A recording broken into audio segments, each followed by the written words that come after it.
Now, as someone who has been to a lot of school, and I mean a lot of school, I dropped out of a PhD program. School sucks. It really, really sucks.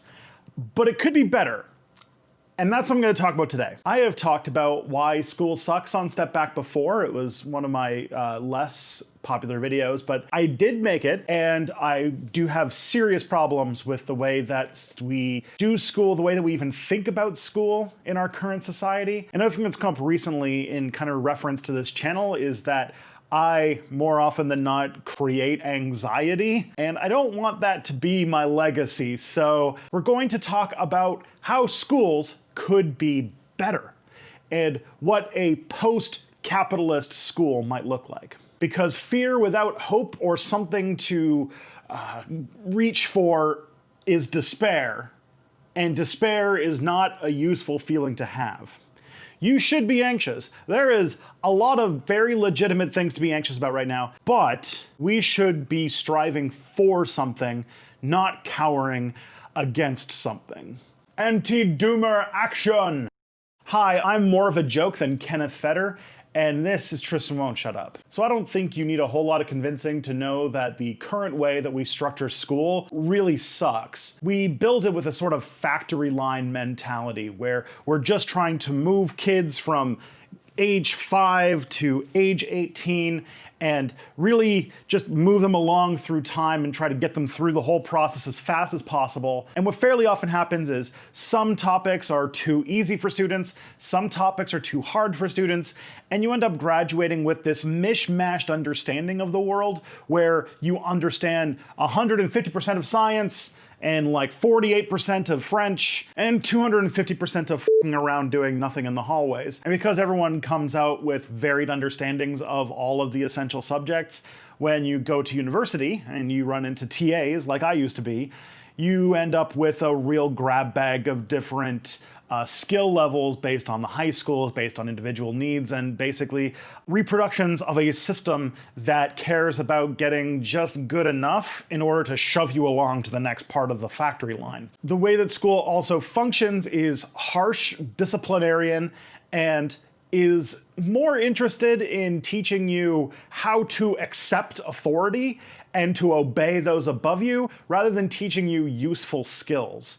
There's this wonderful real thing I came across years ago, which was a note that was sent home to a kid's parents, where the kid was put in trouble for correcting the teacher about something that he was saying in class, pointing out in the letter that the student was correct, but that it was an intolerable thing to do because it was instilling doubt in the authority of the teacher. And in so many different structures, with the lack of choice, with the ranking, with just everything, it's about trying to create authority and force the child's, free, curious ambitions to conform to very narrow expectations of what they need obedient workers to do so that you can get on to a successful career in making money for other people. And one of the most integral parts of the school system,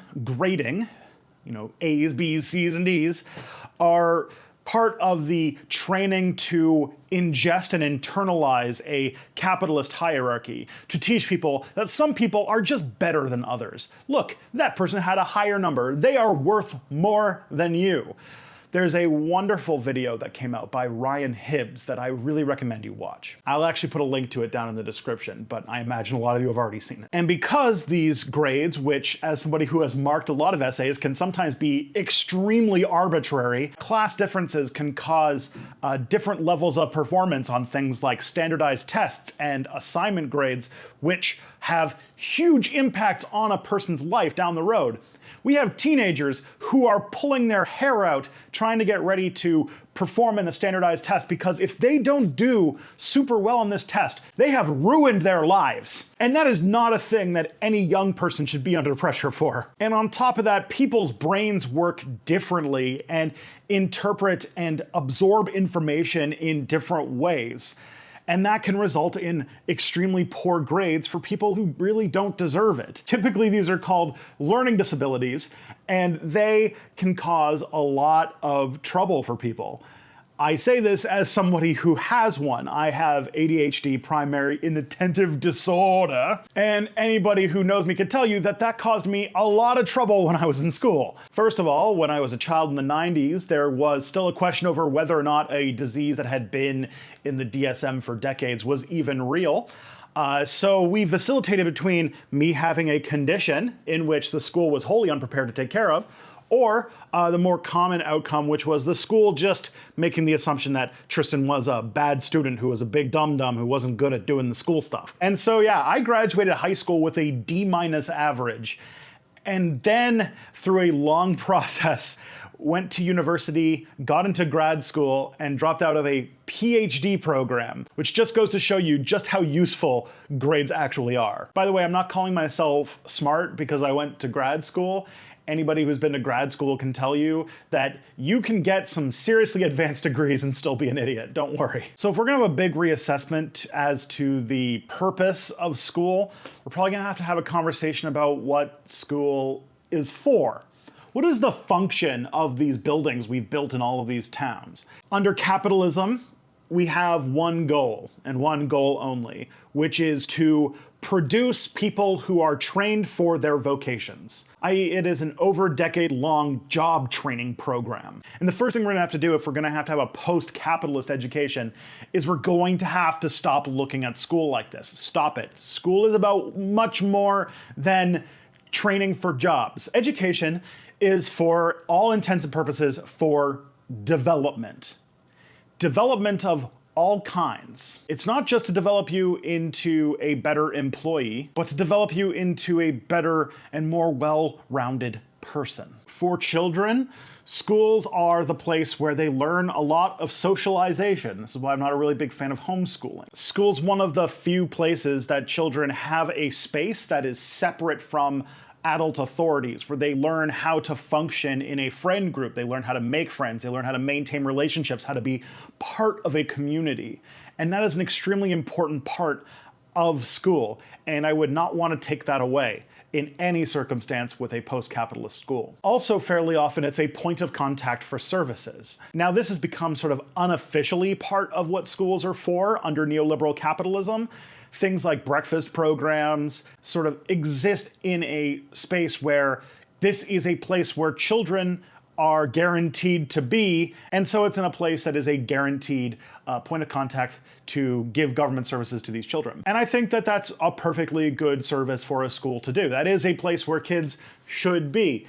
And so I'm totally down with, breakfast programs, food programs, after-school programs, whatever it is that's needed, funnel it through the schools. It's also the way that the community can break the indoctrination of parents. This is going to be a part where I get a lot of negative comments from conservatives and stuff like that, because this is actually what they hate about mandatory education. But yeah, schools are a place where indoctrination of children by their parents have at least some sort of counter. Since we live in a world where we do have to teach children that the world is round, that evolution exists, and that people of other skin colors are valid human beings, this is a place where you can unlearn all of the brainwashing coming from their parents at home. Now, often when trying to reimagine what school is, this is one of the things that's coming up in Ontario with Doug Ford.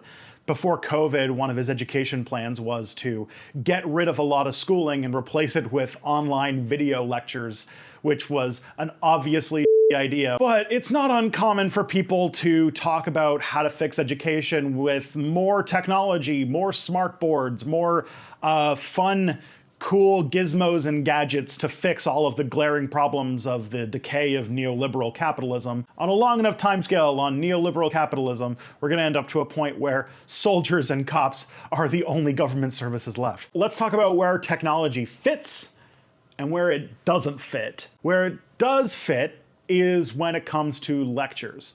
I feel like one of the biggest wastes of time, and one of the things that makes the Prussian school system dysfunctional, is that lectures are done in person by teachers to students live. In my opinion, this is inefficient for the time that teachers get to spend with their students.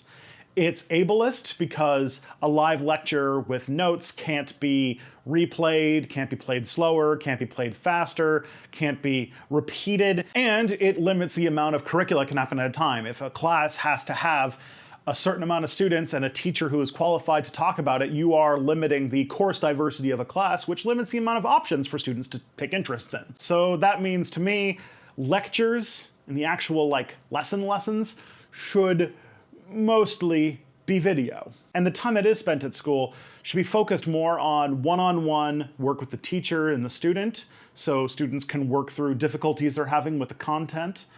They should be spent on group projects, fun, educational work that can be done together where students learn to work as a team and do something really cool as a community. And it should be a place where kids get to have physical activity and just time to socialize with each other. Teachers are extremely important for guiding and helping students in need. And I would not want to take them away. I want them to have more time doing the things that, as far as I've been told, are the things they like doing more. This is one-on-one help. This is doing cool, fun projects and more interactive education. And as for the curriculum itself, I believe we have in our current system way too many things that are mandatory and way too few things that people can choose to take an interest in. There's a whole meme, of course, of the mitochondria as the powerhouse of the cell, because it's the epitome of a thing that the average person has absolutely no use for, but yet everybody knows. I do think we do need to have some mandatory courses. Students do need to grow up with a value in physical activity, but also they need to know certain necessary skills for functioning in our world, like learning how to read and write well as basic numeracy, being able to do simple math. But for the most part, school should be self-navigated. I say self-navigated, not self-directed, because I do think that teachers play an important role in guiding and motivating and making sure that students stay on track, because if you just let them go off on their own, they are going to run into problems. But there should be a lot more personal investment in what is being taken by the students themselves. You can even have a cool interconnected branching system of prerequisites which show progress and gamifies the process a little bit. And instead of having grades, I would imagine that students would be grouped together for group projects and stuff more based on general age ranges, peer groups and such. But then also graduation, the time that you finish, should be based on gaining a certain amount of skills, like maybe passing a certain age and having a certain amount of classes finished and having all the mandatory ones finished, for example, and not based on when you're 17 or 18.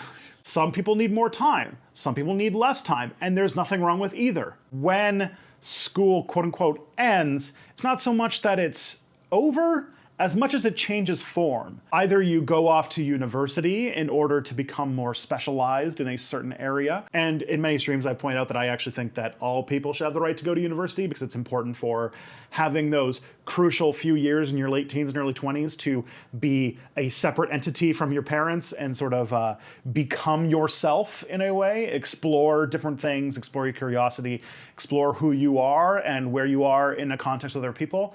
But I do think that after those years are done, that there should really be no such thing as being done school. That should just be a thing that never happens. You can definitely wax and wane when it comes to your participation in educational activities, but I do think that school should never, ever totally end for anyone. We should always be in a process of trying to improve ourselves, learn new skills, chase our interests, and learn more about the things that we find interesting. And who knows, make several career changes over the course of a lifetime, because instead of thinking of people as cogs in a machine that is designed to funnel money to rich people, we think of people as human beings that have varied interests and change over time and should have the right to explore new options and become different people throughout their lives. Not to mention, schools would act as a great third place where you are yourself outside of work and at home. You are a person who is exploring and socializing based on your age group and your interests. And so I think that there should be schools for adults where you can spend a few days a week just going there, learning things, and hanging out with people. Maybe this is just COVID brain getting to me, But even before the pandemic, there was a whole lot of, just this feeling of capitalist isolation that happens. I think without capitalism, we should value the time for people to just spend time doing fun stuff with other people. We need that space. We have it as a kid, and then we kind of lose it. And that's why there's so many people who talk about how hard it is to make friends when you're an adult. So even if you just go to school to hang out for a little bit, maybe watch a couple videos, or maybe work on something with some friends, I feel like that's the thing that we should be doing. School with beers. Let's do that. For adults, no kids. The reason why I'm talking about such a system, and I think that it's really exciting, is because I want to counter the doomerism that seems to be building with the combination of the pandemic, the slow implosion of the United States, and just everyone's strong feeling of dismay. There's a lot of cause to become fatalistic and think that we can't make better things, when we should always be pushing forward, not out of fear, but out of hope to make things better. And I want this channel to be part of that and not about just creating anxiety. Don't worry, there's still gonna be more anxiety-inducing videos in the future. I just want every once in a while for there to be a palate cleanser, so you know that I don't just feel like I'm contributing to your anxiety. And when I looked around Bread to Beef space, I found surprisingly few videos about school and about education, despite the fact that it's a very important and formative part of our childhoods. And it's a really important institution. So I decided to do that. And I've had words to say about education for a long time, so I wanted to say my piece. Education is a right, and everybody should benefit from it from cradle to grave. And I think that, amongst many goals, is something that we should be striving for. On a related note, I made a video recently about how planned economies and sort of communist-style economies that optimize for things other than profit could be actually better in functioning than market capitalist economies. So I'm just gonna put a link over there, and you can go and watch that, and I'll see you guys next time.